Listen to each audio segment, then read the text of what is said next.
It's time for the Ella Johnson Show.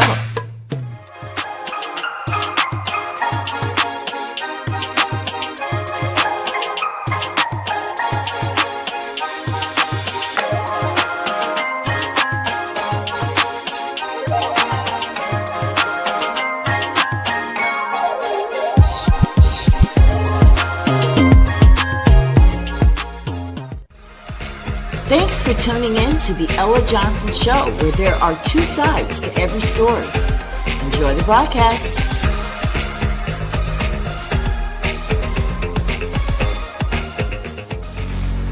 Stay tuned.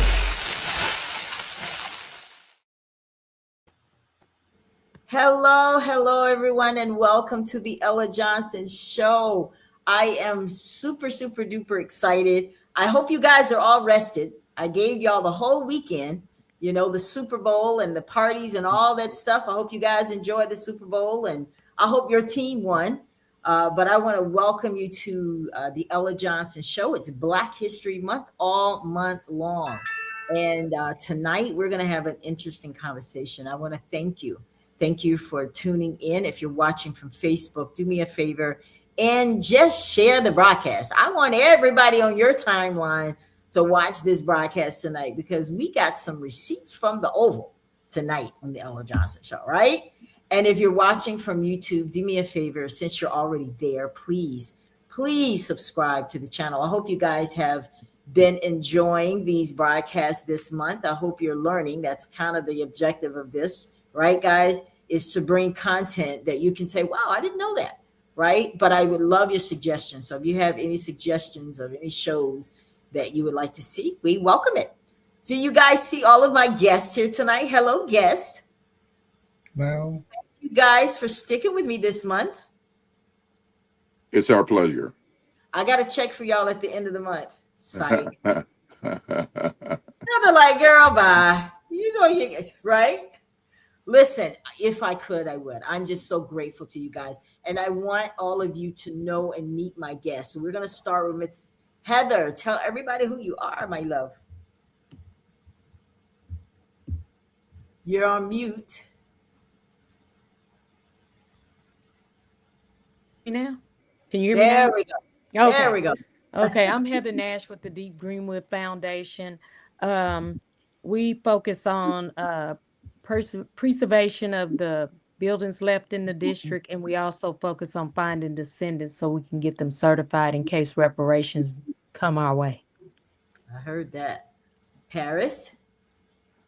Well, I like to think of myself as being just an observer of life, but one who gets involved in certain things. Right now, I'm also very much involved in the Society for Autism here in Orlando.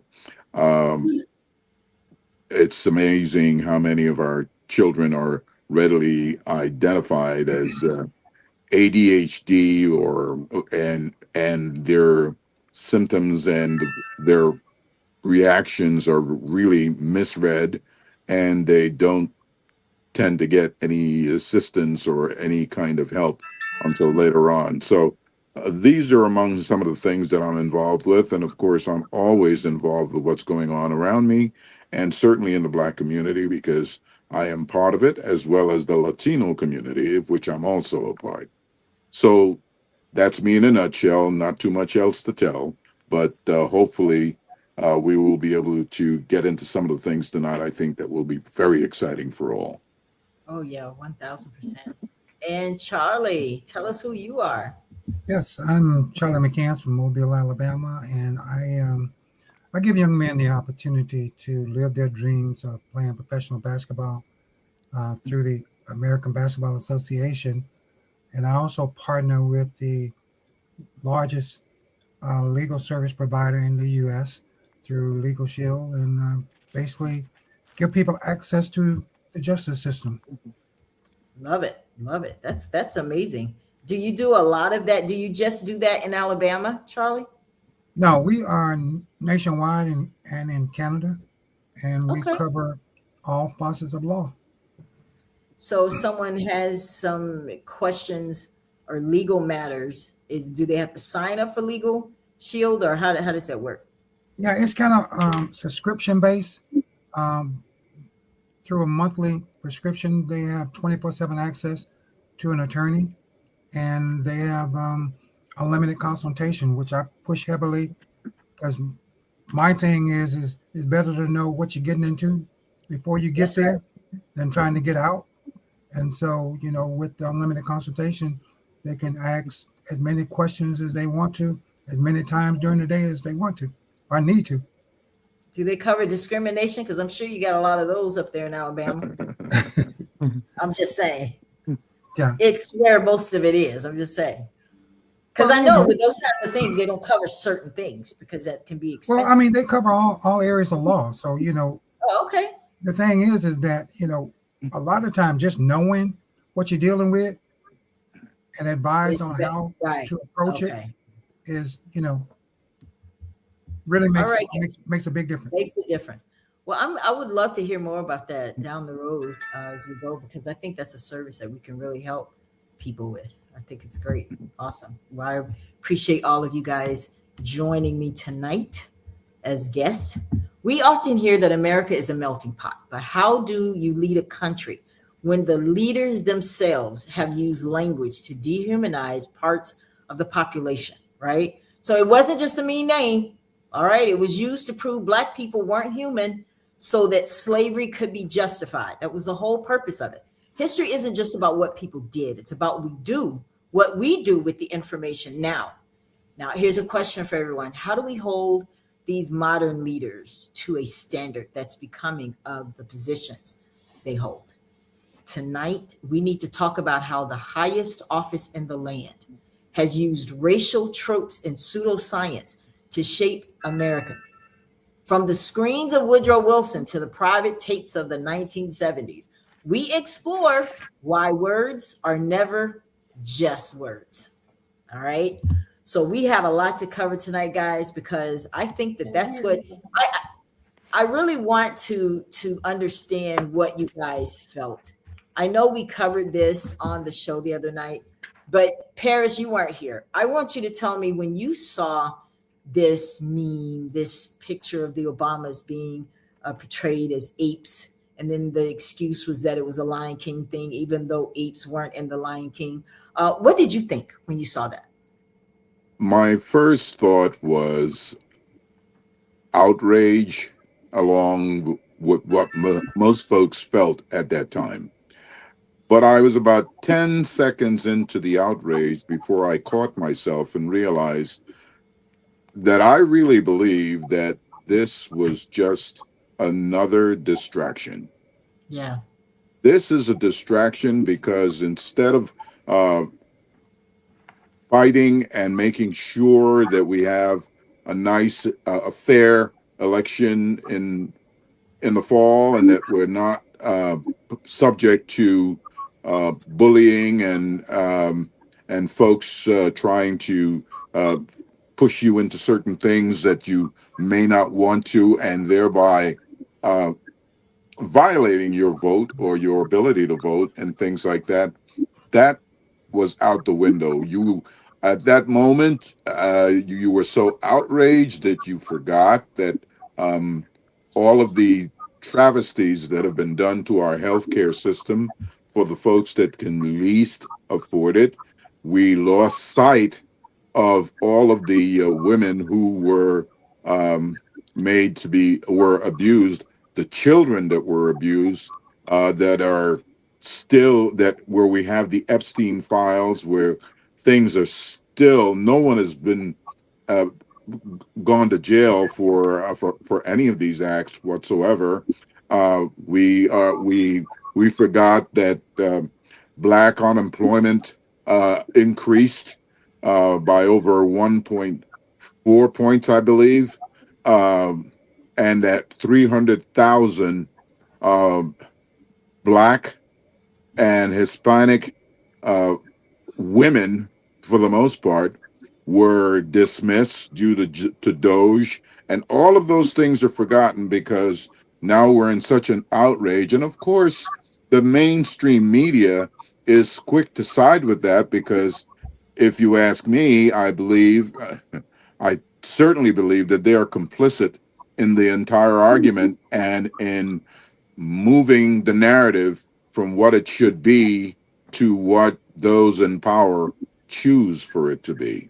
Yeah. Those are What my thoughts. what we need to get out of this, guys, because it's like, I know that at the beginning I'm going to tell you what the end should be.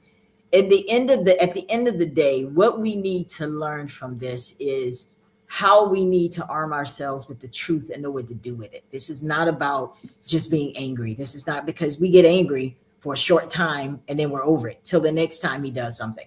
I think that we need to put this anger to good use and head to the polls. That's what I think that where we ultimately need to be when it comes to this situation, like real talk. So I see you, Brian. I want to get this before I go into what we're going to talk about. I think the image of the Obamas as apes was totally disgusting. Trump is no longer hiding the fact that he's a racist. Trump is the worst president that the country has ever seen. Brian, thank you. Brian is my friend, and you are correct, my friend. Brian for the 100. Yes. And you know what, Brian? It's the sentiment here that we all feel. We all agree. I'm gonna bring yours down right now, Paris, so you can get some light, because we can't see you. Okay, that's okay. I'm working on it now. Yeah, work on it now. Okay. So you're absolutely correct. And I don't think there's anyone watching, but if there are other people watching that disagree, please, we want to hear your comment as well. So I wanna share with you guys, when I say receipts from the Oval, I said, I mean, we know that Trump he's not that intelligent enough to come up with something like this on his own. And I know he's blaming the staffer. They're not even like that, coming up with this on their own. This is some years old mess that they brought to us. And I'm going to take you back. Let's go back to 1912, 1913. Now, before, there was a time when blacks and whites were able to get along. It wasn't where it needed to be, but it was better. But then comes 1913, and guess who won the presidency? Woodrow Wilson. How many of you guys remember that guy? Woodrow Wilson. I don't remember the guy. I just read about it. It's not like I shook hands with him. But it was real. He had a real presidency. And he 1913. He was inaugurated. Right after he was inaugurated, he decided, oh, we're getting ready to cause some problems here. I want you guys to pay attention, because what he did parallels in comparison to what Trump did. Soon as he got into office, what did he do? He went and segregated the federal departments. Sounds familiar, right? You know what they did? They started separating everybody. They put up these partitions so that they could separate the whites from the blacks, because the whites just didn't want to look at the blacks. So they start separating them. Okay. They separated the bathrooms. This is the federal government, the federal departments. They did this. All right. He was dismantling all that. People getting demoted. People were getting fired. Black folks. Does it sound familiar now? This is Woodrow Wilson. And they also require photos for all the civil service people, because they needed to see who was black and who wasn't. Okay. Now, why am I telling you guys all this? Because I want you to see that, wait a minute, this is very similar to Trump. And let me tell you what Woodrow did that he's so famous for. How many of you guys remember the movie Birth of a Nation? Heather Charlie. Okay. Now, which version do you remember? Do you remember the version from the 1900s, or you remember the one with the black version? I forgot his name. Which one do you remember? The first one I saw was the 1900s. I remember that one. That one was worse than the most recent. It's one of the most despicable movies that's ever been made. Yeah. So here's what we're going to do, because I want to make sure that I get you guys comments, because I want to make sure. Scheisberg says Trump is a representation of the worst people this world has ever seen. He got in office by the racist people who voted for him. That would be correct. Terry says, didn't the staffer release it? I don't care. Trump has something. I really don't care about that. Trump has something to do with it. Believe me, he doesn't want to own it now because he's embarrassed, and he doesn't want to disappoint those people that are putting those dollars in his pocket. but he had something to do with it. There's no way I believe that he had nothing to do with it. So I want you guys to talk about this, the birth of a nation. Where was it seen? In the White House. They showed this movie in the White House. Well, we saw Birth of a Nation and it was about Nat Turner. Yeah, but there was one made before that one. And it was this one. In the East Wing at the White House, they played this racist movie. You know what they were promoting? The KKK. They were promoting the KKK. Let me bring you back. All right, Paris. I'm glad you're back. You know you got to be a part of this conversation, my friend.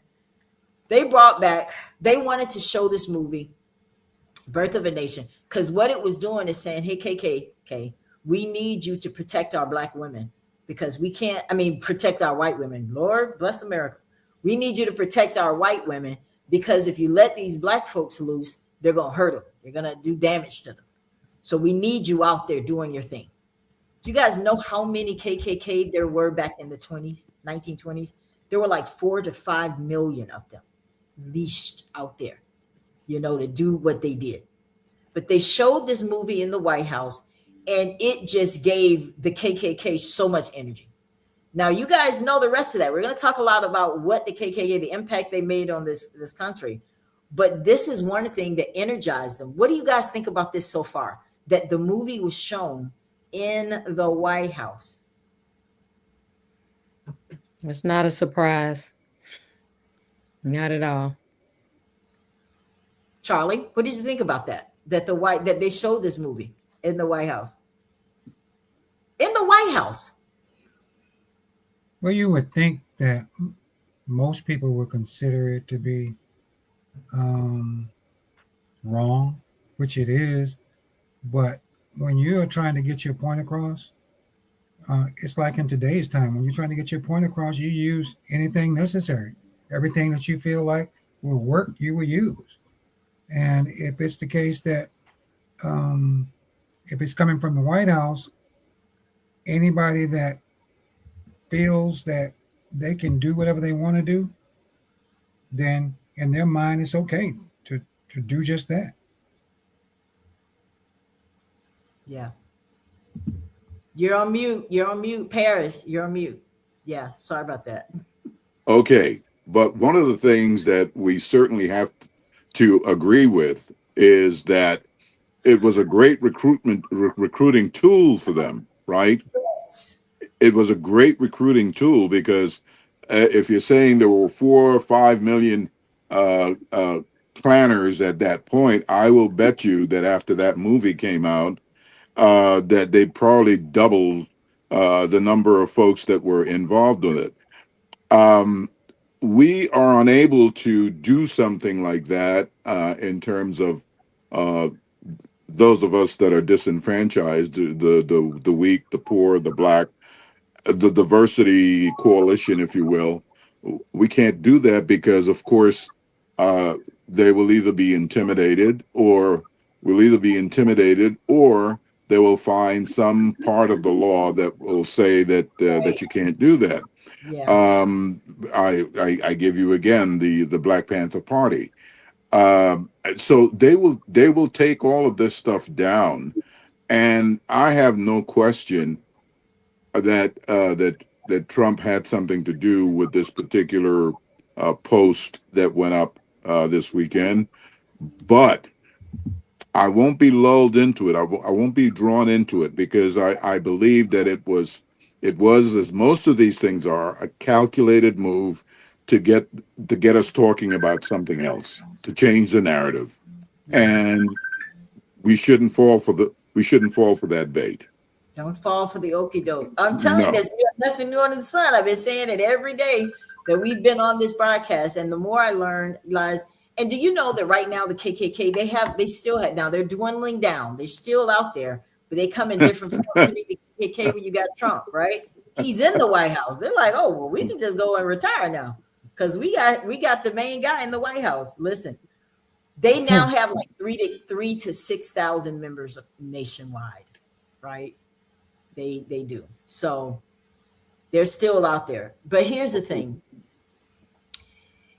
Do you guys think that when they did this, that he gave his approval Yes, because let me tell you something. After this movie aired at the White House, the racial tension, injustice, it just increased. Absolutely. So the point of saying this, guys, is that a lot of this division that we have is orchestrated because they are up to something. You don't remember anything else. No, they are up to something. And we're going to get to that. By the end of this month, you're going to see the picture. You're not going to wait on anybody to tell you. You're going to figure it out by yourself. You know why? By learning our history so that we don't to repeat. This is so important. So that's one of the things right there I wanted to talk about. I wanted to talk about Woodrow Wilson um, because he was ridiculous and come. But when you think, if you think he's ridiculous, look at how what did you guys think about the comparison between what he's did when he came in and just totally messed up the federal government, firing all these black folks, demoting people, putting up partitions to separate the whites from the blacks in the restrooms, separating them. Like he came in with a vengeance. And did not Trump do the same thing? Talk to me. Yes? Yes, he did. I think Trump is white America gets to live in delusion. You know, they can say, I mean, think about Rosewood. They can say somebody raped a black man raped a white woman and no doggone well that wasn't nowhere near the truth. They'll pick a light-skinned man and when it was a dark-skinned man, they get to have this delusion. And so Trump gets to live in that world. He gets in office and what he thinks should happen regardless of the law is going to happen because that's the Yeah. way of their world. Yeah. That's how Absolutely. they've been able to operate for years and years and years. So um, he got in based off of the fact that racism, they hate the way America's going. I mean, the Super Bowl is a good example of the hate that they have for the world. I mean, I Okay, we're mean, going to say it right here officially on the Ella Johnson Show. Puerto Rico is in America. So you can't talk to the president of Puerto Rico. You are the president of Puerto Rico. Puerto Okay. Rico. Huh? I'm just, I got to do it, Paris, because I feel like a lot of people didn't know that. A lot of people don't know that. A lot of people don't care to know that. It is sad but true that most of the people in this country don't know. Never mind not knowing where countries are internationally. They don't even know where states are. They have no clue. They have no idea who How does did we what, miss when, that, where, though? why. How did we miss that? How is it that, how did we miss that? I'm really curious to know how we missed that. I think one of the ways that we missed it is because so much information is thrown at us at all times. 24 hours a day, folks are just pumping stuff out, pumping it out at you. And it's like trying to drink water from a fire hose with a teaspoon. You can only take in so much because there's so much of it that's coming at you, and that is how they can confuse. Yeah. And if you don't stay on your game and keep your focus, you will lose focus, and then you get caught up in all of the trivialities, and you Yeah. can't afford that. So No. one of the things that I think we need to do is, and maybe we can do that by the end of this month, is to really focus on what are the core issues that blacks and disenfranchised people in this country should be focused on going forward. But I mean, laser focused on these things, because don't be focused on what Trump is doing and how he's saying it and who he insulted. That's all old hat. What are we going to do in terms of turning our focus into one Amen. thing that is laser focused, so that we're not deterred, we're not distracted. Don't believe the hype. Just Winning. stay focused. Winning. That's what Absolutely. winning But and taking the control away from the Republicans. well, just That's think all. about it. America's we're the most arrogant country in the world. We think we know any and everything. When you go into other countries, they cannot stand us. And to be honest with it, a large number of us are dumb as a box of rocks. I mean, when you can't tell, you don't even know that Washington, D.C. and the state of Washington are two different places. Yeah. We are in trouble, and you live in this country. So part of the problem is, one of the major problems is, America has, just think about how, I'm going to say the 70s and 80s, people were decently educated. Now they've gone to this standard testing, and we've got generations now that don't have a clue. And it's scary because I'm in the classroom every day. These kids are not as bright as people want to say they are. They're not. They don't No. have a clue. So Why do you part of think the, that is, Heather? Why is that? I think Because that they concerns me. they they push teachers to standardize testing, so they're teaching to a test instead of teaching what kids need to know.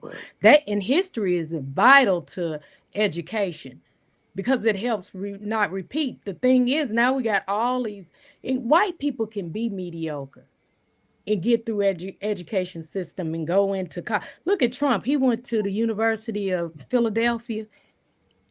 Funny how Come when we on. think mediocre, the first thing we think is Trump. Isn't that something?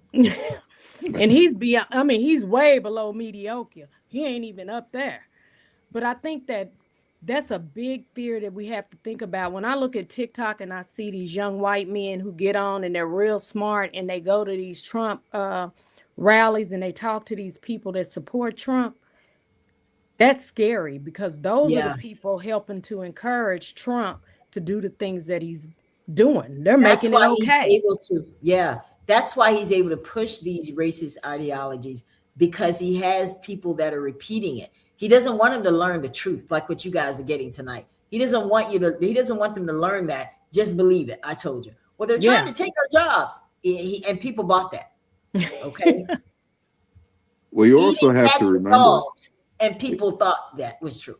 Like, okay, You I want also have to to, remember, if you don't mind, yeah. that one of his biggest agendas when Trump came into office, and it still is, if you take a look at everything that he does, he wanted, and there are many, many, many millions of Americans, white Americans, who agree with him. They wanted to eradicate everything that Obama did, his Absolutely. presence, everything. They wanted to make sure it's like it was a dream, that it didn't happen.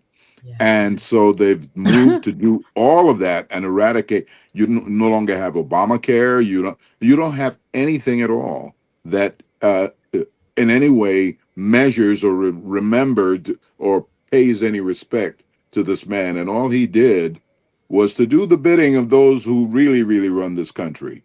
And so why he should be so vilified, you can only think of one thing. It's because he's black, and it's easy. It's very, very easy.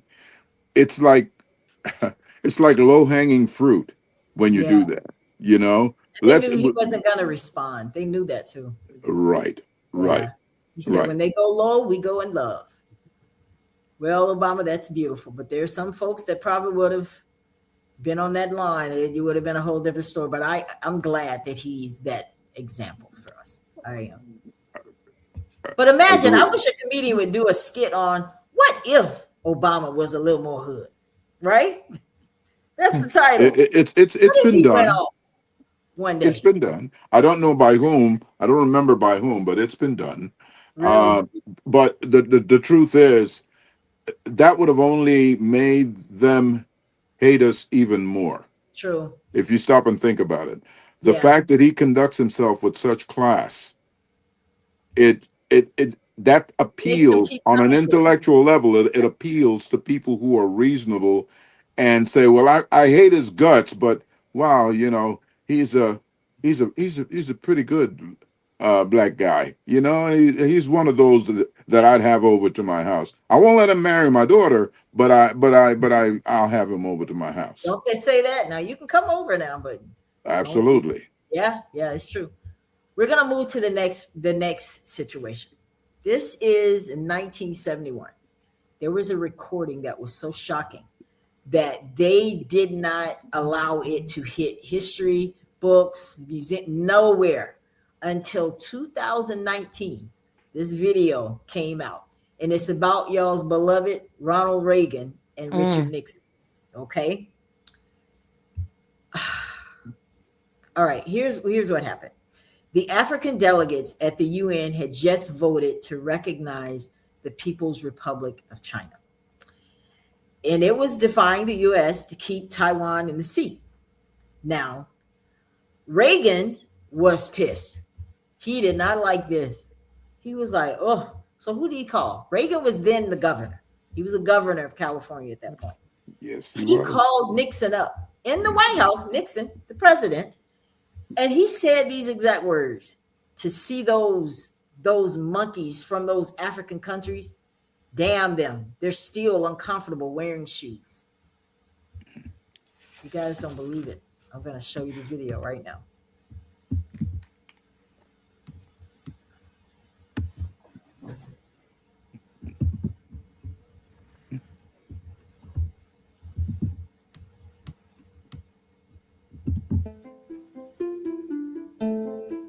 Last night, I tell you, to watch that thing on television, as I did, yeah, to see those monkeys from those African countries, damn them, they're still uncomfortable wearing shoes.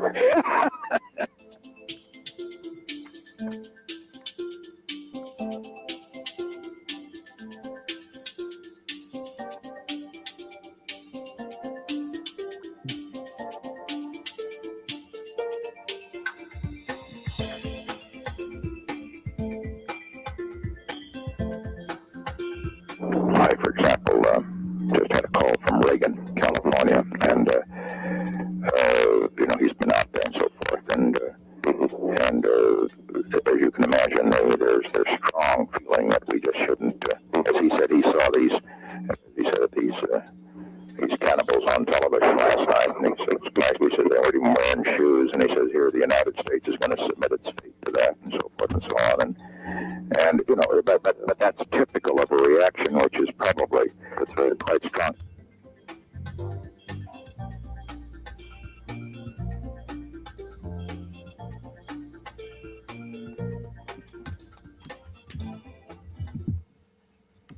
Wow. Wow. What do you guys think about that? It didn't happen yesterday.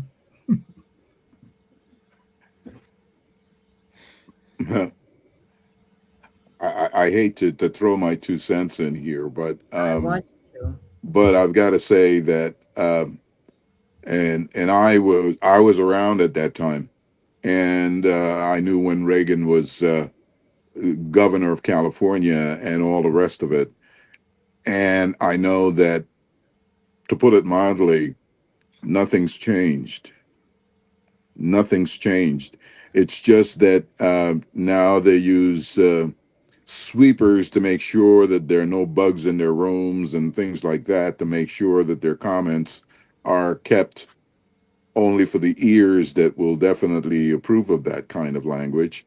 And so I am not in the least bit surprised, because it's part of the modus operandi. It's the way they do business. And we have never been of any account. And what do? They create situations where Africans come here and they have an opinion that blacks in America are the sons and daughters of slaves. They're lazy. Where did they get that? I wonder where they ever got that idea. That's Okay, their delusion. absolutely, because they want to keep us completely at odds with each other within our own race. And if all the people in this country, look, 1% of this country or 3% of this country controls all the wealth for the most part, or most of it, right? The only way you're going to get it back is to form alliances. The only way you're going to be able to do anything is through alliances. So right now, Asians are not going to be part of anything that you do, because they're doing quite well. Among those all the folks with last names like Patel and so forth, they're doing quite well. So they're not going to join any move. They're not going to rock the boat. So it's going to be up to the very, very poor to mount the battle and fight. And what's going to happen? If and when we win, it's going to benefit even those who were not with us in the fight. But make no doubt about it, the fight is coming Yeah. because folks have had it. Folks have had it, and what I'm saying is, ring the bell, talk to our people, talk to everyone. This election in November is supposed to be a referendum on Trump and his policies and everything else, and you know that he's going to do everything possible. He, like all the others that preceded him, will do the same thing. I mentioned something earlier. Isn't it strange that one of the most revered presidents in American history for Black people was John F. Kennedy? Okay. And isn't it strange that when Martin Luther King did that great march on Washington and all of these wonderful things that we remember, that John Kennedy was not in Washington that weekend? Isn't it strange? Strange. Wow. Okay. So, as I say, don't believe the hype, and folks, be prepared. There's some tough times coming. We think we've seen tough times. Tougher times are coming. And I say we've got to be prepared. I say to all of them, they preach this stuff, well, turn the other cheek. I say, if you slap one cheek, be prepared for me to break your arm, because Well, that's going to be my response. I'm not going to turn the other one for you to slap it also. who taught So us that? Patties? Who taught us that? Who taught us that you should do this stuff and turn the other cheek and submit to your masters? They didn't give us the other 20 something Bibles, books that were in the Bible. They took out those parts. Must have been knocked the hell out of folks if they knocked the hell out of you. That's probably what's in that part of the Bible they took out. They didn't let us read that part. I mean, we're being comical, but real talk, guys. in a It's sense, time out for us just being told. We have to be lovers of truth. We have yes. to. Students, force yourself to learn. Listen, doing this show this month has forced me really to delve into Black history. And I'm telling you, I am blown at the things I'm finding. And that's why I said, Lord, give me the strength to be able to do this all month. It's necessary. But there is something at the end of this that you're supposed to get. What do we do next? That question will be answered by the end of this month. Real I talk. hope, yeah, that's what we want. I'll tell you That's one thing, that when you listen to that tape that you just showed of Mm. Reagan and who was that? Nixon. Reagan and Nixon. Nixon. And next, Um, it remind white people crack me up being surprised when people go against them. And I was sitting there listening, going, the nerve of them. It's just like when Fidel Castro decided that they were no longer going to be a democracy. They were going to flip to communism because of the greed of the US. They don't even understand how disastrous they are to their own selves. Mhm. And it's just crazy to listen to them have this conversation and be appalled that people would go against their nasty ways. Yeah. I will say this, guys. I had someone he said it's in the Bible, but it ain't from God. Even Jesus flipped over. If Jesus were here right now, I'm telling you, he would be at that White House. Jesus.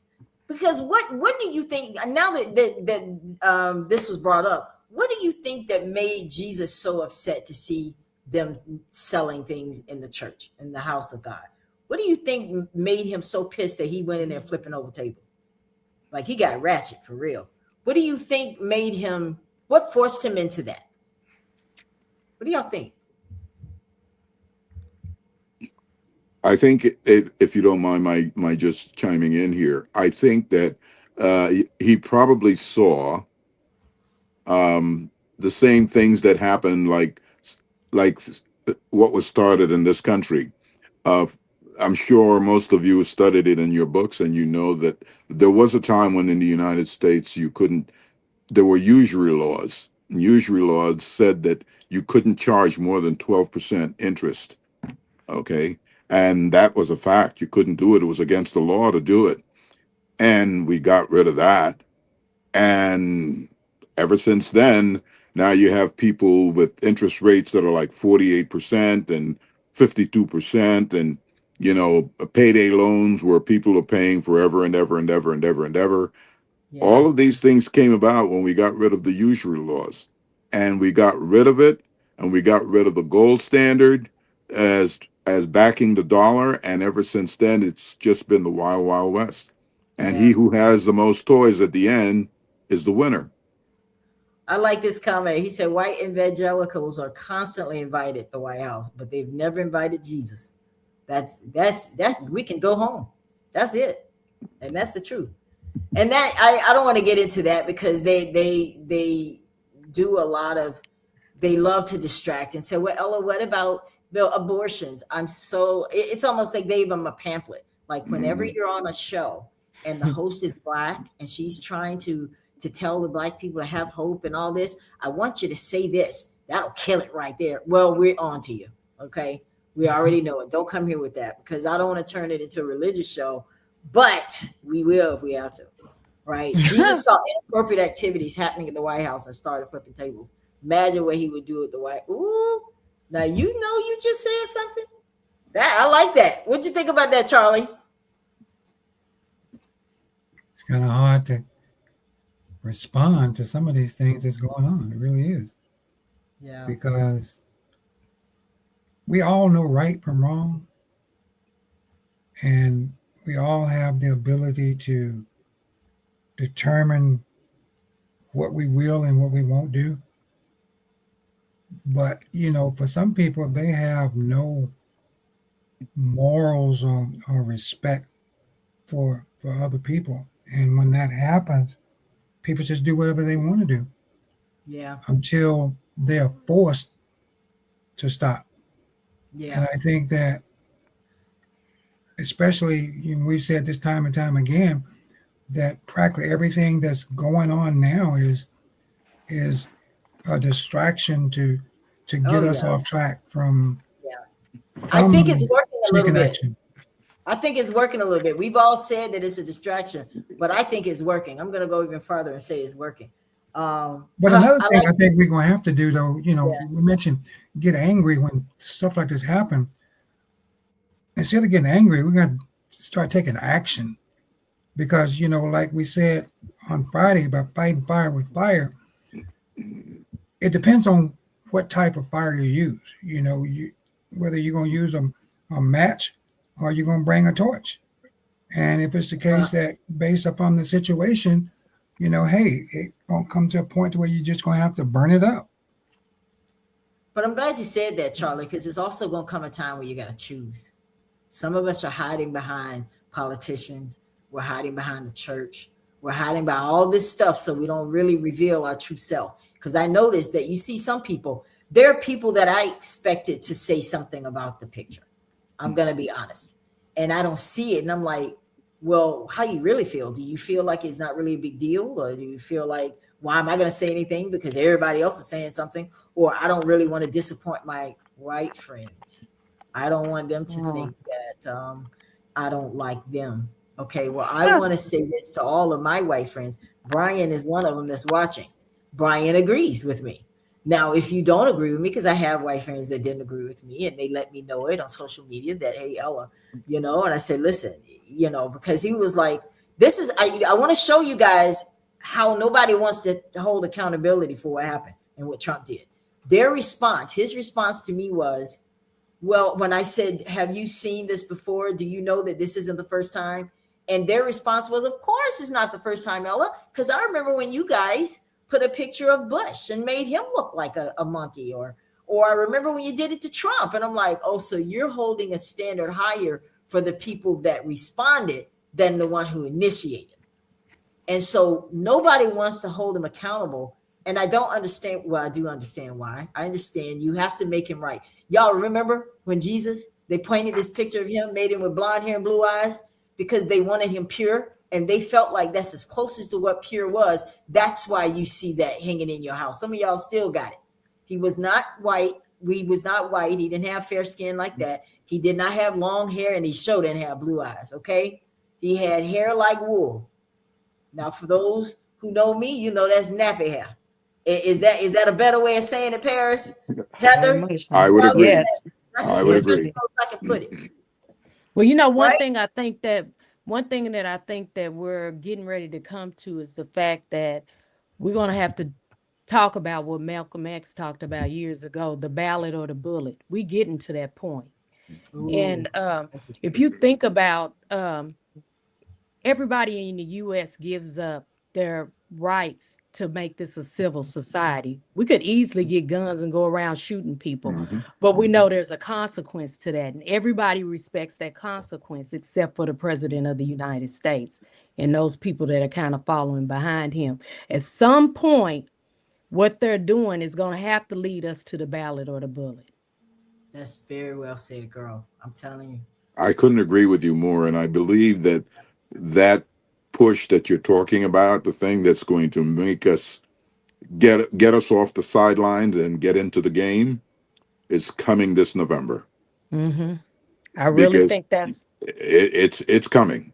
So Mm-hmm. brace yourself, prepare yourselves, and you know, Lock up lock up and make sure you have enough ammunition.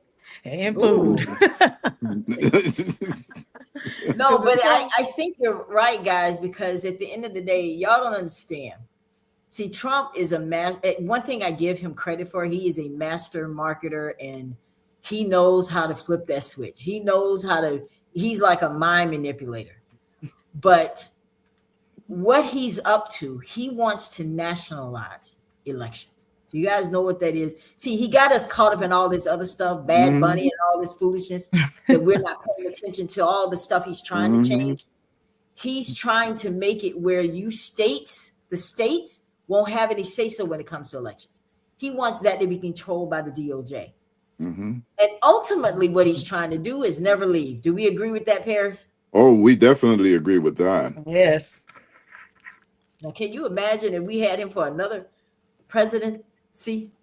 Like in 2008, he's like, well, guys, there's martial law. The states are fighting each other, and well, I'm gonna have to stay because the Constitution says that if the country is at war, then we can't change the president, right? Is it something like that, Paris? Isn't that how it works? Plays right into his hands. But then, if you don't do something, what do you have then?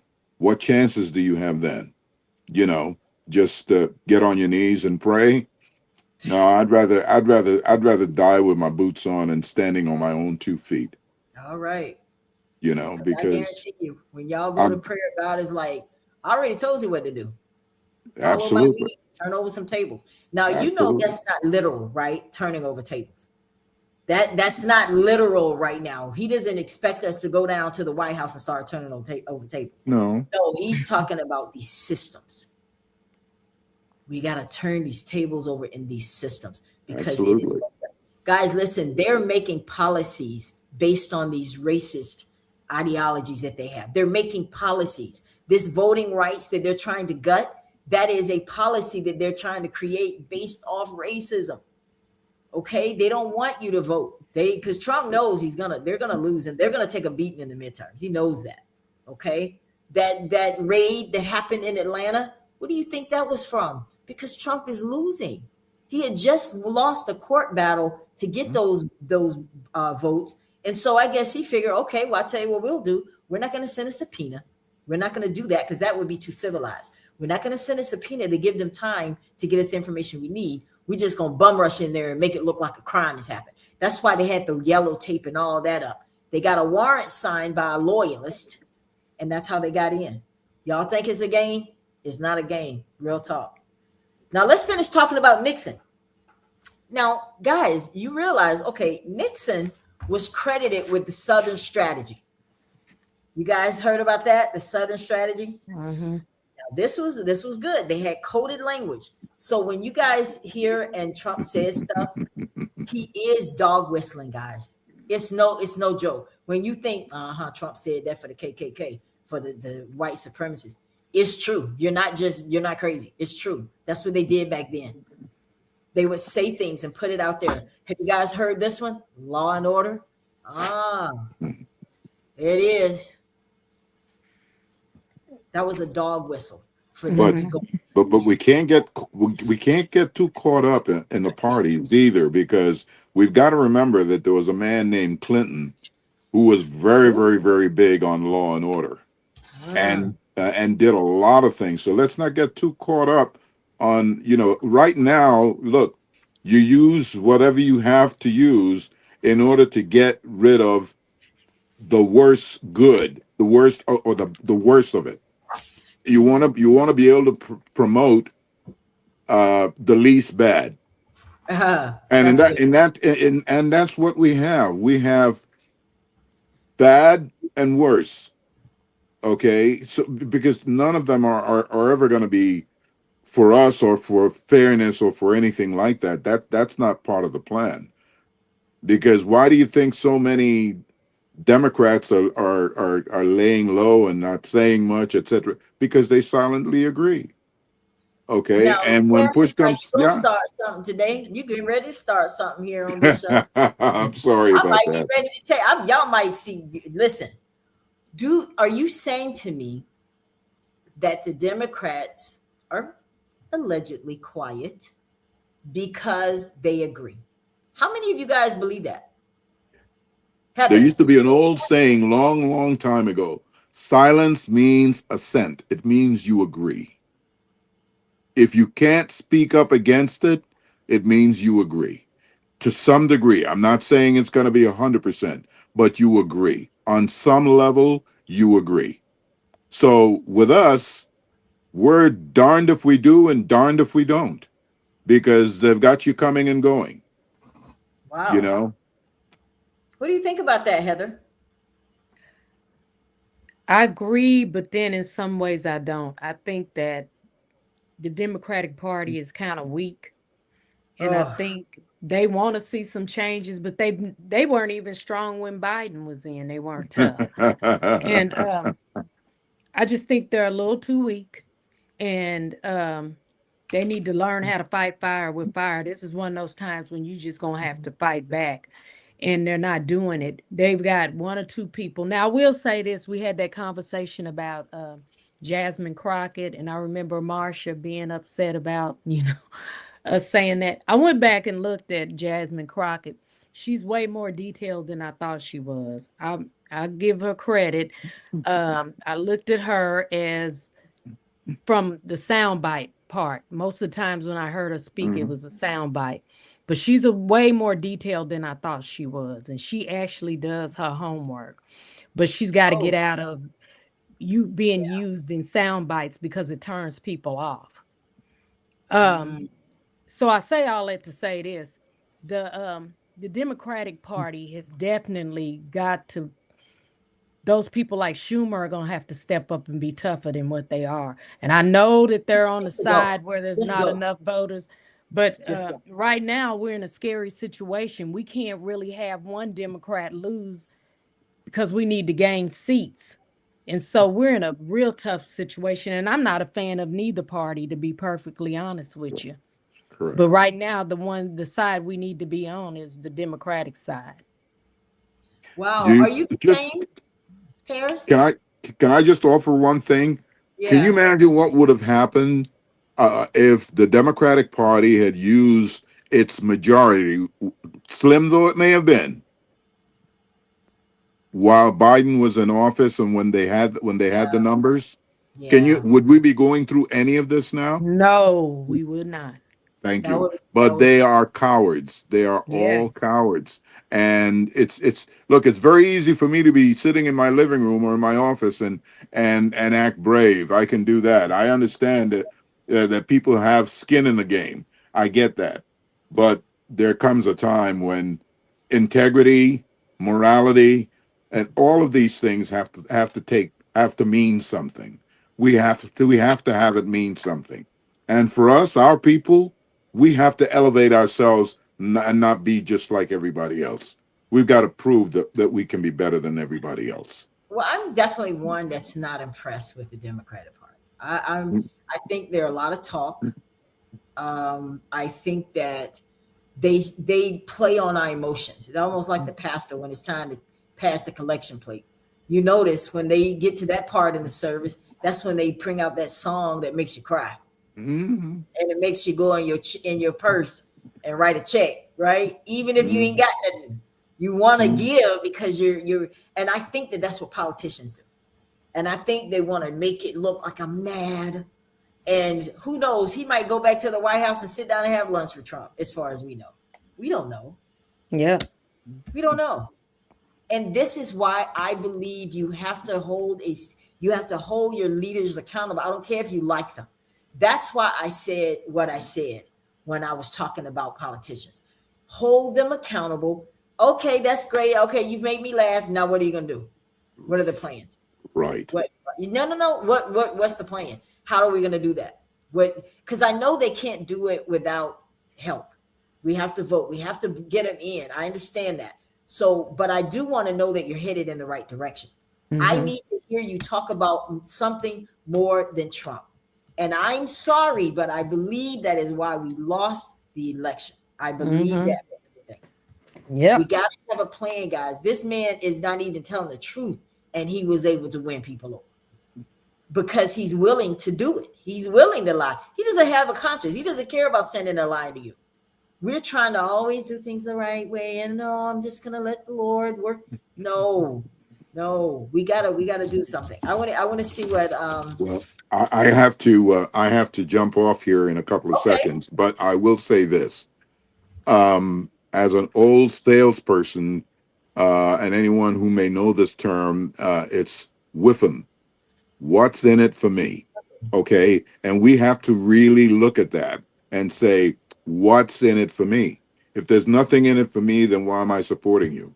The other point is this, that Adolf Hitler wrote a book called Mein Kampf, in which he said, if you keep telling people the same lie over and over and over again, they're going to accept it as truth. So he had history on his side to learn that and do it. And that's exactly what you've got going on now. And that was the origin of fake news. Okay, so I leave you all with that for this evening. I hope to join you again. And Ella, this has been tremendous. I'm sure the folks will carry on a very spirited conversation here. Wonderful. Have a good Thank you evening. so much, Paris. It was good. No problem. Good night. Guys, listen, real talk. I hope you're getting something out of this. You know what my favorite movie of all times is Remember the Titans, right? I know. How many of you guys have watched it? You've watched it? Charlie, you've seen Remember the Titans with Denzel? Correct. Okay. Well, I thought I had heard the monkey comment come out before somewhere else, because this was around. This is how I think we may have missed this, but I want you guys to watch this real quick. Watch this particular clip that I saw. Oof, that's the wrong one. That I saw from Remember the Titans that we may have missed before. Watch this. Coach Tabor, what do you think of the Titans, Coach? Think you have a chance against that defense they have over there at TC? Come on, Billy, Ray, come on over here. Boys, these are my All-American tackles. Prize bulls who don't do nothing but knock the chocolate out of folks. Is it true you're not going to trade films with Coach Boone? I'm not going to do anything to help that monkey. Well, what we gonna do about this? We're gonna get ready for Saturday. See you out there on the field. Wow. Did you guys ever notice that before in that movie? No. Nope. Yeah. It's a Not as I motivator. relates to now. What'd you say? I said not like it how it relates to now. But I mean, when I watched that movie, I remember that, but I would have never tied it to other incidents that has gone on. But you know, something that Paris mentioned before he left, and I'm gonna have to jump off here shortly myself. is that if some of the Democrats agree with what's going on to a certain point, I can see why, if that's the case, like the expression goes that, you never reveal your whole card until it's time to turn up. So if that's the case, if any of them are feeling that way, it will not come out until they reach that point. They might take a different direction, once they get elected. But I can see why, to go along with the fear part of really stepping up between the two. You can kind of see why you don't get the support from the Democrats that we should get. Yeah. Well, I hope that what I, you're saying is the truth. I hope that is the case. I mean, in some ways, that's kind of what Denzel Washington just said. Let's get to practicing. I mean, those ugly ways in life can be motivations for what ends up being the end result. God, I hope what you just said is the case. well, I look at it this way. It's going to take fearless leadership. Fearless, Hmm. meaning if I have to lose this cushiness that I have, then I lose it. I'm going to share a very personal story of mine. For those of you that know me and have followed me, you know that I've been a property manager and I was actually a regional for several years. I had like 9 to 10 properties on my portfolio. So that meant that I managed managers. Okay. So my job really was to make sure that the apartments were functioning the way they did. The money's rolling in. There are no complaints. The property is good, free from liabilities. Make sure the employees are getting paid. I'm getting them bonuses. All of that stuff that comes with managing a building. Well, it had come a time where I was asked to do something very illegal. Yeah, I was asked to do something very legal. For those that know what tax credit properties are, those are properties where you have these set asides that the government has put in place for you to make sure that you're doing so that the people that are less fortunate can have access to nice communities, things like getting rides to the doctor and different things like that. So I was given a property where I watched it from the ground up be built. So I would go there every day and be excited about it. And we had 90 days to lease it up, right? To get it at 100%. So we were approaching the 90 days and I was at like 96%. Now I could have been 100 if I just took everybody and approved all applications. But if you know me also, I don't roll like that. Okay. You still got to qualify. So my manager, the vice president of the company came and sat down with me. I'm going somewhere. I want y'all to follow me. She said, "Hey, Ella, we're at 96%. I said, "Yeah, I'm coming out here every weekend, have an open house with the team and talking to the people in the community. I'm going to Chamber of Commerce's to visit and let people know we're in the neighborhood and blah, blah, blah. I'm doing all this stuff."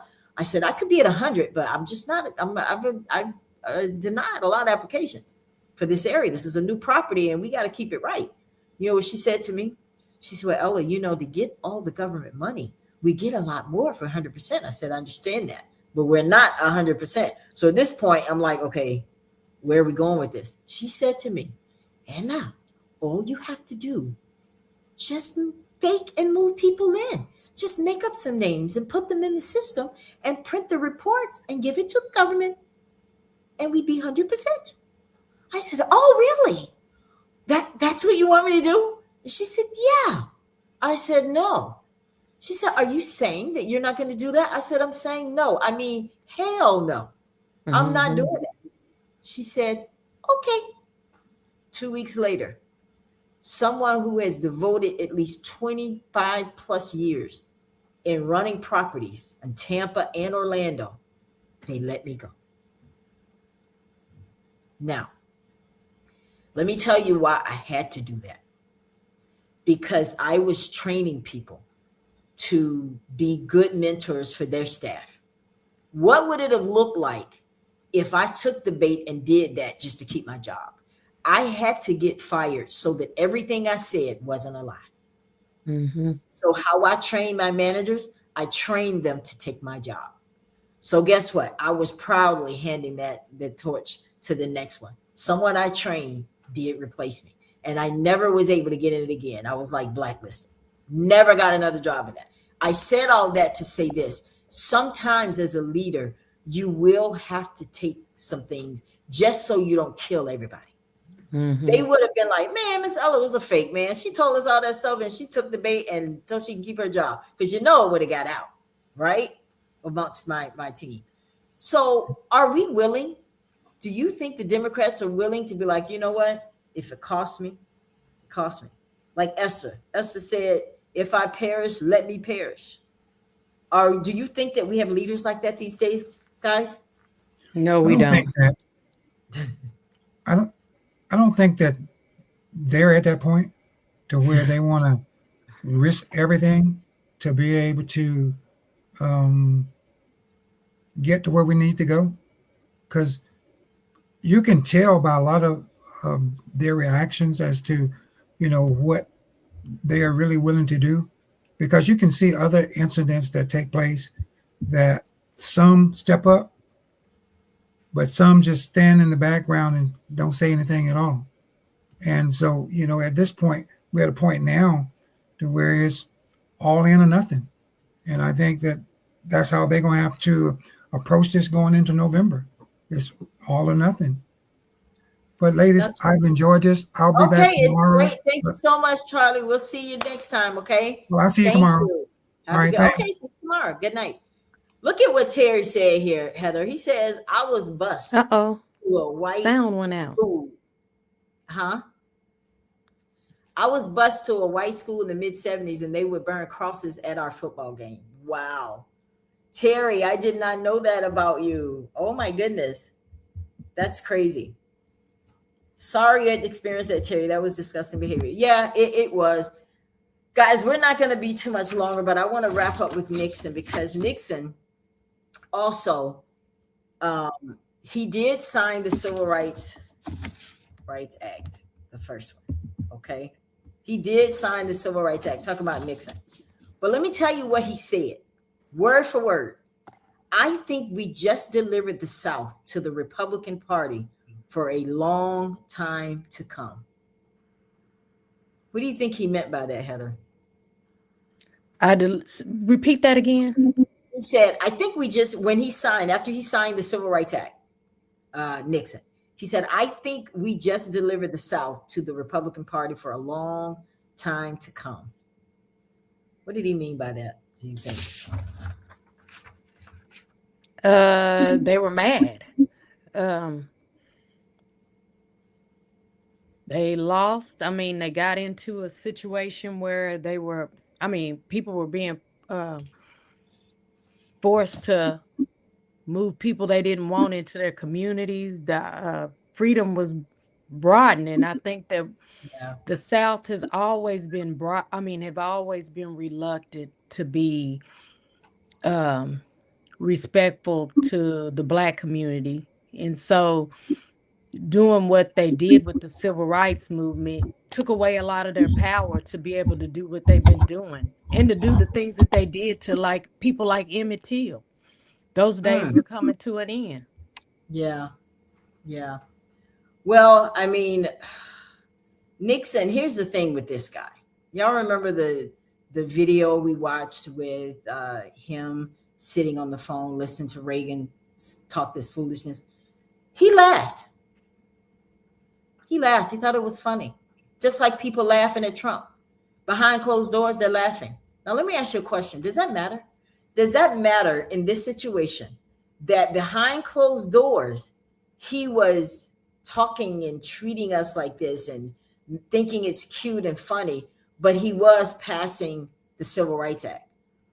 What do you think? Because when Trump says I'm the best president when it comes to blacks, what he's saying is, who cares if I call you a nigger behind closed doors? I signed the HBCU so they can have permanent donations. I did that for you. Doesn't matter, Heather, that he's possibly doing things for us, but still in his heart he hates us, because he does hate us. I believe. Yeah, Allegedly. it matters. And he does stuff for show. In some ways, he has to. And I don't know. White America gets to live, like I say, in delusion. So, I mean, it's hard to go and say, I'm going to kill all of the black people in America. That would probably be the easiest thing for him to do. If he could But get away with it, he try it. yeah, but they know they can't. Yeah. And so we know that they've always been able to live like that. I even as a little girl, I knew that. I remember a girl coming to me when I was a little girl and telling me, even though I knew it but didn't know it, she came to me and said, "Hey, Lori's having a birthday party, and we're like 7, 8 years old, and you're not invited." And I asked her why, and she said, "Because you're black." We always know stuff like that. We know that they sit in there in their living rooms and have conversations about us in the worst way, and they get to have those conversations. And when they do it out loud, we're not shocked. We shouldn't be. I think we're numb to it. I have to be honest though. When I was growing up in Alabama, I was born in the '70s, so went through junior high and all that around the '80s and stuff. And I'm just gonna be 100. I never experienced like what Terry had, crosses that were being uh, burned at the football game, a cross outside my door being called the N word. I never experienced that growing up in Alabama, which is one of the most racist places ever.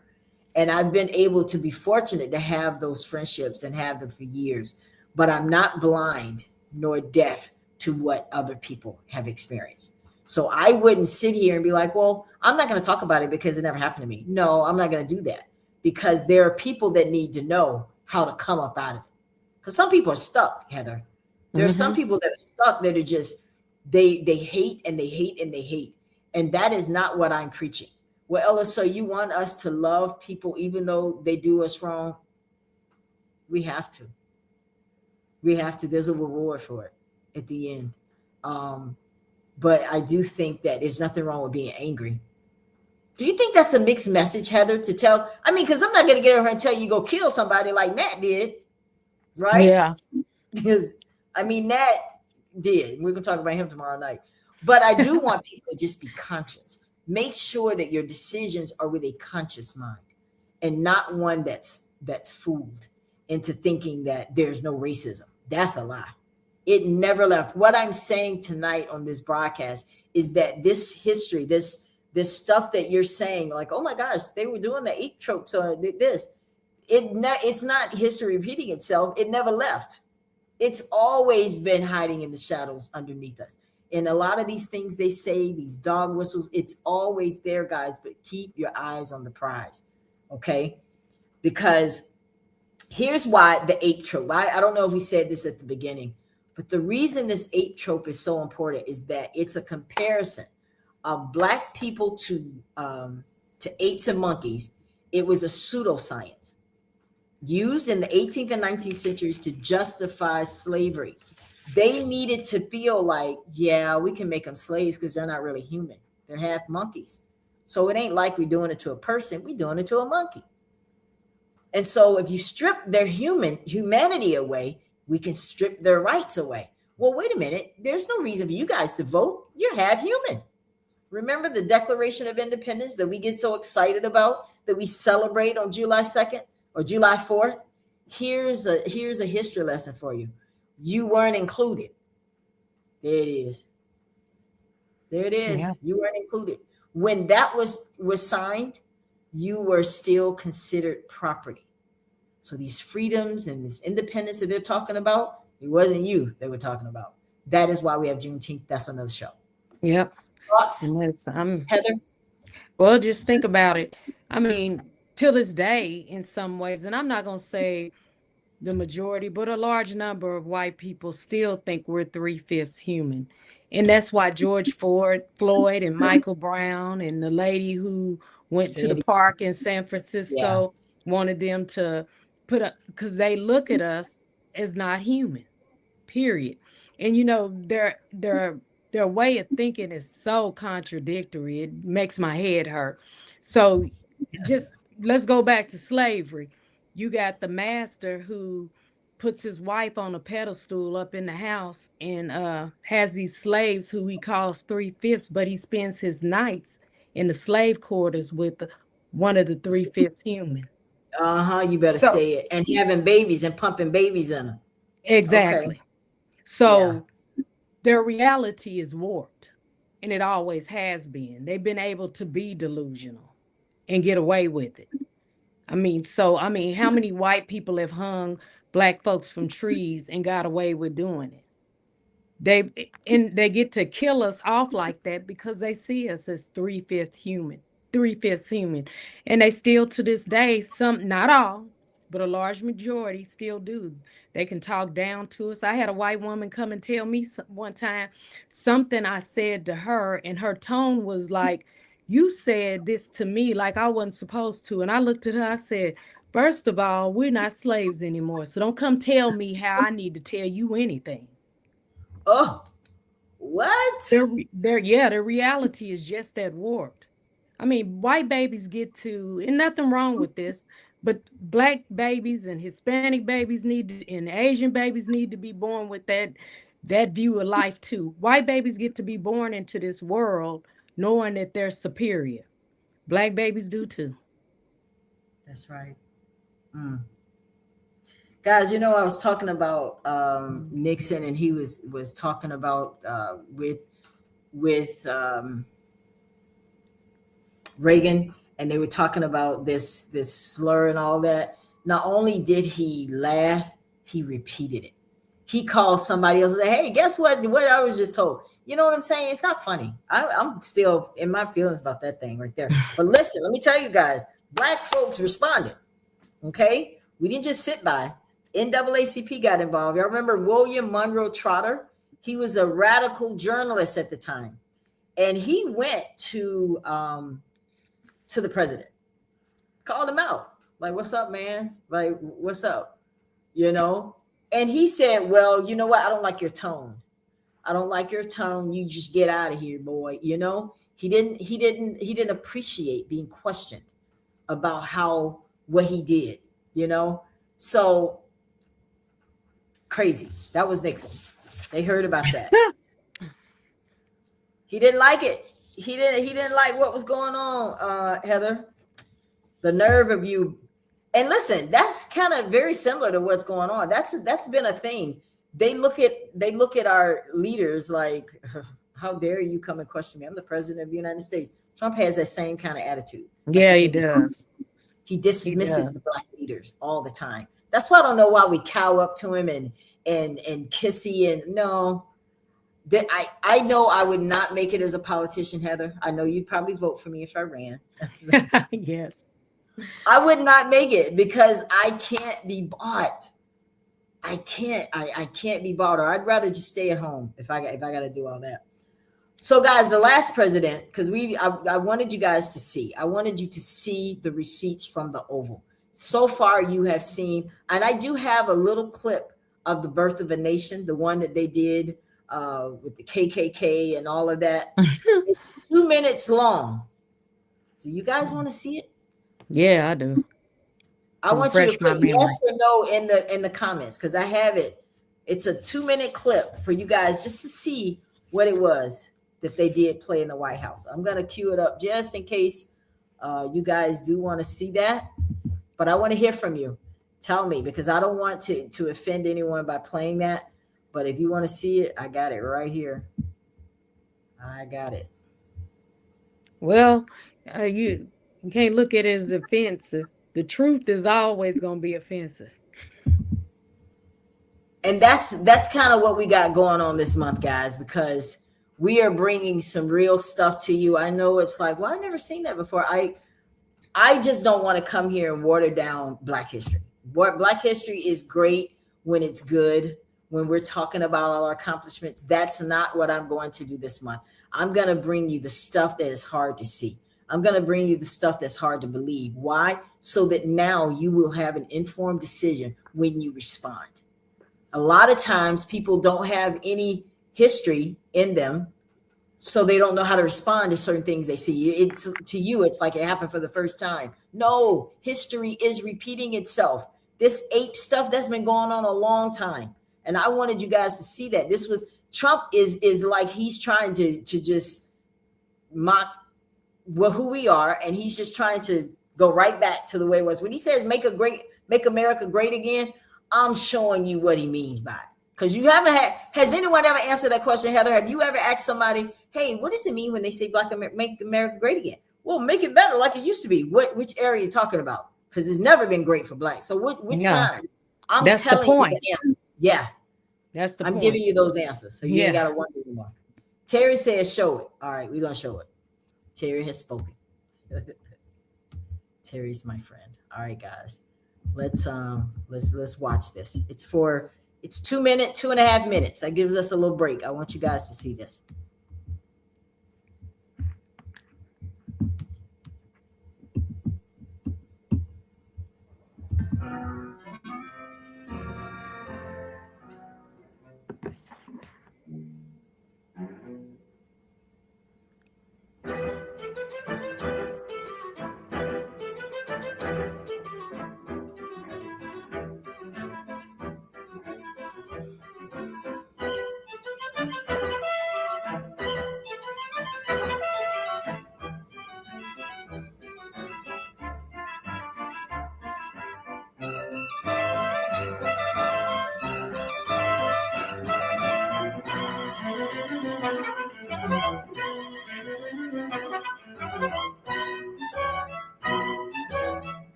Wow. What you think about that? If you just tuned into the Ella Johnson show, guys, we're almost done with our show tonight. But I wanted to show that because it hurts, but it's real. This movie was shown in the White House in what year is that? What year is it? 1970. It was like 1971. That's around the time I was a little kid. And they brought people into the White House. No, that wasn't then. That was in 1915. Yeah, that was 1915, not 70. I'm sorry. 1915. And they wanted to push up and glorify the KKK. Because during that time, what they were doing is alerting the KKK activate. So when you heard Trump say stuff like stand by, stand back, and stand by, those were orders. That's what the presidents did. And that's all he was doing. They knew what it meant. You might not have known what it meant. And we can sit around and talk about it for years and never understand it. All you got to do is just go right back into our history. He was letting them know, I'll tell y'all what to do. Listen for my call. And what Wilson did was showing this movie in the White House, in the East Wing. And after that, oh my goodness, they got so many more members. It was crazy. And the violence just ensued after that, guys. So I just wanted to bring this show tonight to piece this together so that you will think. This show this month is going to make you lovers of your Black history. Now, that was something that was done to us, not by us, but if we're not careful, it will continue to be done to us. All right. Yeah. What do you have to say, Heather? We're going to get ready to get out of here. Okay. The one thing that I noticed, it's a way to control people's thinking too. So that was a fear tactic for those white women talking about interracial marriage and all. I mean, that's a way to control their thinking. Oh my God, they're going to be so, I mean, the reality is that is white and Black history, and that's what happened to us. Those are the things that happened to us. And it makes me mad when people ask us to forget our history and to forget what happened to us and that we're not owed anything, but yet they get to live off the residuals of what we built for this country. And those are the so it's heartbreaking to watch that kind of stuff, and then to learn that people are just learning of this history in the early 2000s, because most people didn't even know about 1921 in Tulsa until the early 2000s. So just think how much history is out there. Yeah. I tell you, I did an essay on Birth of a Nation. Of course, me being Ella, I asked the teacher, which one? She's like, I'm sorry, I don't know what you mean. I'm like, the Birth of a Nation 1915 or the one when whatever the guy, what's his name? The one that produced that I know movie. you're talking about because I've seen both of them. And they were like, no, Ella, the 1915 one. So once I did that paper, it was so, and I'm just going to pat myself on the back on it. The teacher, the professor, reached out to me. She said, Ella, can we chat? I said, sure. She said, I read your paper and I'm sorry.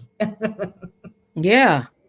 I'm sorry. She said, I just didn't see it this way. She said, should we teach this? I said, not only should you teach it, professor, it should be mandatory. Exactly. And you know what I've learned from white people? I've been doing this history series for Black History Month on TikTok. And what I'm learning from white people is they're appreciative that they're now learning this history. I had a lady this morning on Facebook say she wouldn't have never known this history had I not put it out there. So white people are hungry for this knowledge too. And the more they know, the more they grow into respect in a community they never thought they should be respected. Because at the end of the day, Heather, we can't blame them for what they didn't know either. Mm-hmm. But now you do know. Now it should guide your decisions and your choices. So when you're in the boardroom and people start talking about racism doesn't exist, you'll remember the Ella Johnson show and say, yes, hell it is, you know? So I'm just, because you know now, you're seeing the comparison. You're seeing that, wait a minute, this is just same old playbook. I mean, Trump's doing the same thing what Joe Wilson did. He came in and fired all these federal workers and, you know, now he didn't make us have separate bathrooms and he didn't put up partitions to separate us. He separated us, all right. He sent some to the house. They didn't need these screens, right? But same old playbook, guys. This is what I'm telling you. History isn't repeating itself. It never left. So this is to empower you. So you know what? I watched the Ella Johnson show and we gonna vote. We're going out. I think we're gonna plan something, Heather. I think that we should agree to do something like you guys do something in Tulsa. We get a group down here in Florida, and we're live all at the same time on election day. We can do that. That would be nice. Yeah. Yeah, we can do that. That would be really nice. I think that's going to be good. And someone in Alabama, it would be great if I could get somebody from all over so that we can air it live to see, hey, what's going on in your neck of the woods? Hey, what's going on in your neck of the woods? Like, in other words, I'll take you off the camera, bring the other person, interview them, talk to the people there, and just keep it going. But I think that Yes, we need to do something before that time too. I I agree. really do. And we should We can talk make about that that, guys. happen. But yeah, I think I so. agree. Because like Malcolm X said, that's the only way. You're right. This is why Black history is so important. It's true. Mm-hmm. It Because I is. just want to know, did you guys learn something tonight? Was this conversation good for you? Did you enjoy the content? Leave me a message. Let a sister know. I'm in Georgia. Oh, okay. I know it's not Georgia, it's Georgia. That's I'm in Florida, not Florida. No. Sometimes I have to bring up my country twang, guys. Y'all just let me let me do it on my show. All right.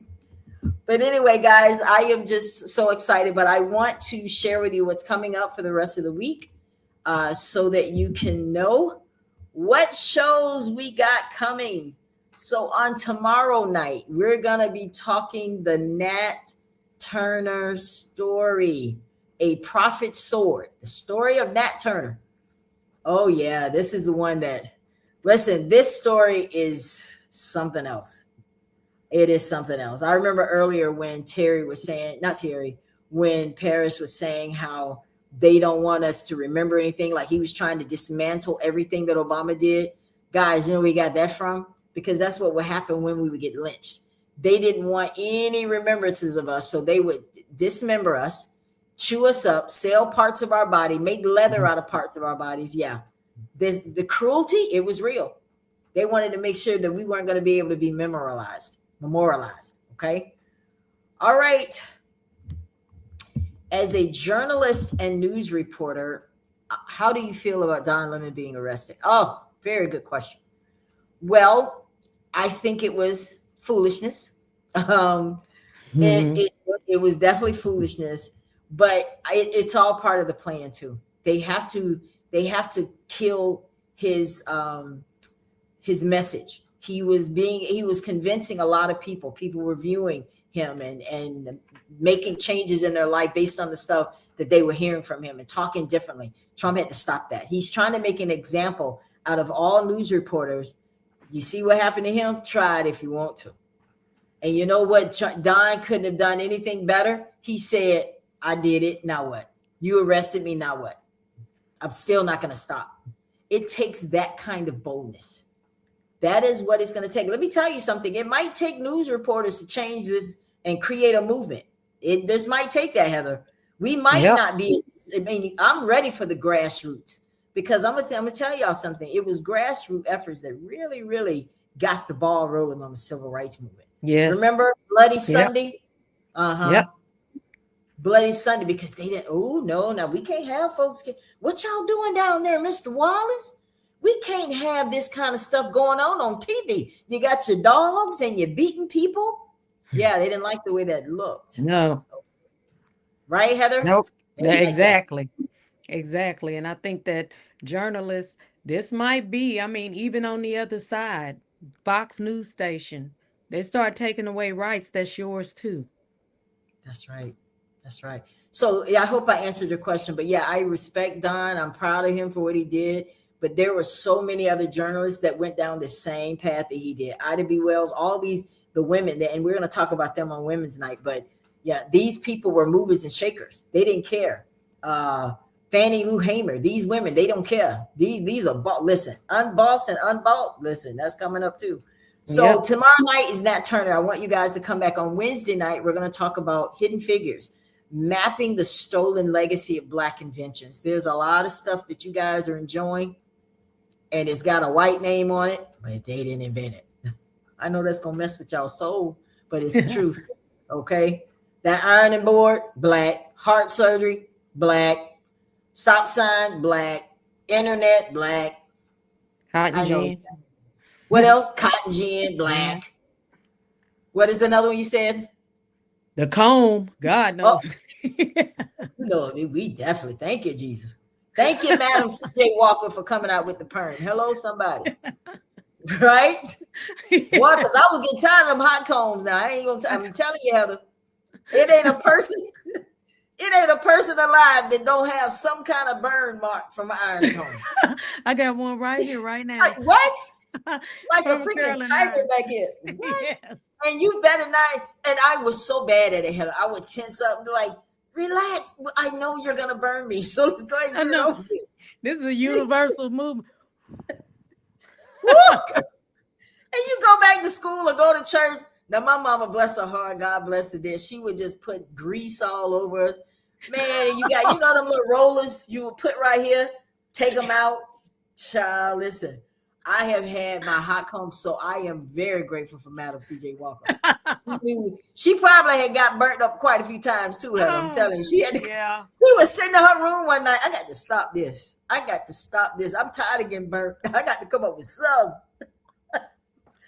Woo, I got to come up with Oh. But guys, but listen, what's real is that a lot of these inventions, seriously, were that black people couldn't get credit for. You know, if we couldn't vote, you think we could get a patent? So that's why they were able to just snip it right out of us. And they would even say, "Hey, come here, let me watch you do that." Oh, okay. How did you do that? Well, how did you make this do this? And they took those ideas and took credit for it. Now, you guys are going to be alarmed at the money that black folks have missed out because they missed out on that opportunity. Billions. And these companies, like the AC, what's that, Train? The AC company? Oh, that's one too, because there was a black person that gave ideas with this HVAC and IBM, you name it. These big companies that you see, it was somebody black in the trenches that gave them the idea. And a lot of them have gotten paid for it, Heather. Some of them did. Yeah. Brought back. Some of them died before they got their rights and their patents set up. So just think about even stuff that maintains life, like Henrietta Lacks and oh yeah. I want you guys to bring some as well, because I know you're going to be here Thursday. You see, I just assumed that you're going to be here Wednesday. Yeah. That was kind of smooth, I know, but I know you will. So I don't want to just talk mine. I want you to bring some too, to bring up, because there's so many. I loved learning about Fannie Lou Hamer. She was. Oh, I love her. Ooh, we need some of them kind of. We need her. That's what we need in this day and time. We do. And so I like this saying here. We're going to end the night with this: getting burned before church to learn how not to get burned after death. Look at that. Oh wow. What you said. Okay, now that was something real. Now this sounds like a prophet on the show tonight. Prophetizing. I was going to say prophet line. Prophetizing to us. No, prophesizing to us. Thank you. Thank you. Listen, I love it, guys. I just like to have fun in the middle of this serious subject, because this is a subject that we wanted to bring to you tonight, just so that we can regroup. Okay? It's time for us to regroup. It's time for us to stop focusing on all the stuff that doesn't matter. Oh, and then on Thursday night, that's when we're going to meet the women in Black history. Okay? It's time for us to just get focused. We have midterms now. We got a lot of time between now and then. They're going to do some more crazy stuff. Stay focused. Okay? Don't get caught up in the foolishness. Don't get caught up in stuff that has nothing to do with us. That's a distraction. I want you to stay focused, that you are tired of being treated. I hope this picture stays in your head. I do. Whatever it takes to get us to the polls, then let's do it. Last words, Heather, before we get out of here. Well, I'm going to walk away with the fact that, yes, history is repeating itself, and we've got to find a way to stop that from happening. Because if we don't, we're doomed this time. Yeah. You know what I was just thinking about? You remember when he said about the monkeys uncomfortable wearing shoes? Why do you think he said that? I should have Googled that too. What did that mean? They're not comfortable wearing shoes. Monkeys don't wear shoes. That's true. I didn't think about that. I mean, did I miss something? I know that's some deep stuff, but I'm like, look, be real with me. Tell me. Hey, tomorrow, I'm gonna study that tonight, and I'm going to be back with Find out what that meant. Find out what that meant. And matter of fact, tonight I'm going to watch that movie so I can get in context with what that was all about. Oh, you mean Birth of a Nation? No, the Titans. Remember the Titans.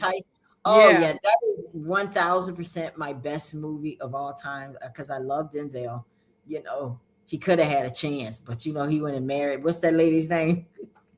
Yeah.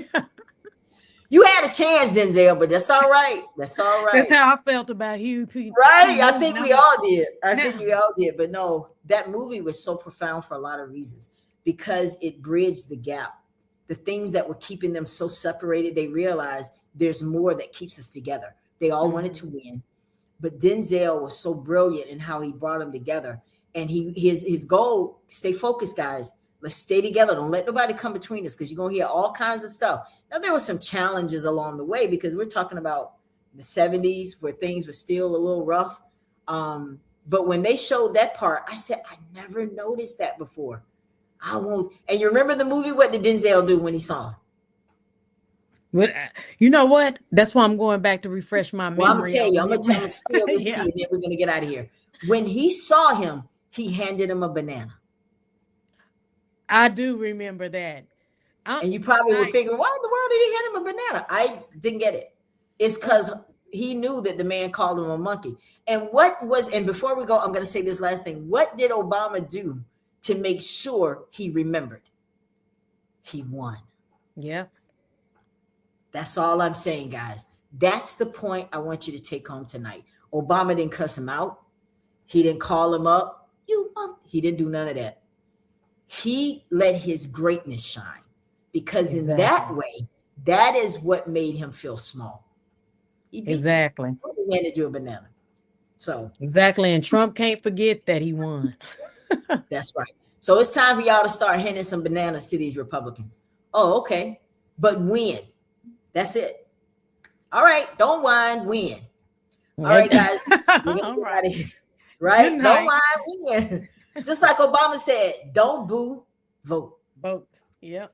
And on that note, we're going to get out of here, guys. Thank you so much for tuning into the Ella Johnson Show. I'll see you tomorrow night right here, 8:30 p.m. Eastern, 7:30 p.m. Central. We're going to talk about Nat Turner. If you're out there and you would like to be on the broadcast, please hit me up. I'd love to have you. Whoever this person is from Georgia, please hit me up. I would love for you to be a guest with us tomorrow night. Love your conversation. All right, guys. Good night. See you tomorrow. Thank you so much for tuning in to the Ella Johnson Show. We'll see you next time. We are supporters of the Ella Johnson Show. We live in South Korea. We have been watching Ella Johnson Show for like a year now. And we love her show. Her show is very inspirational, motivational, and educational.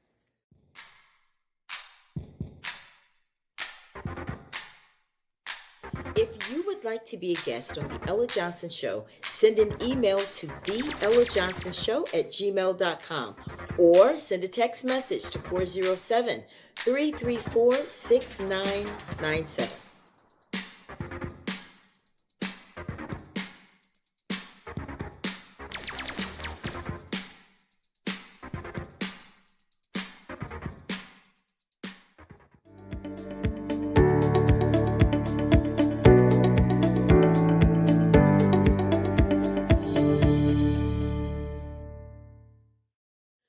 We love Ella Johnson Show.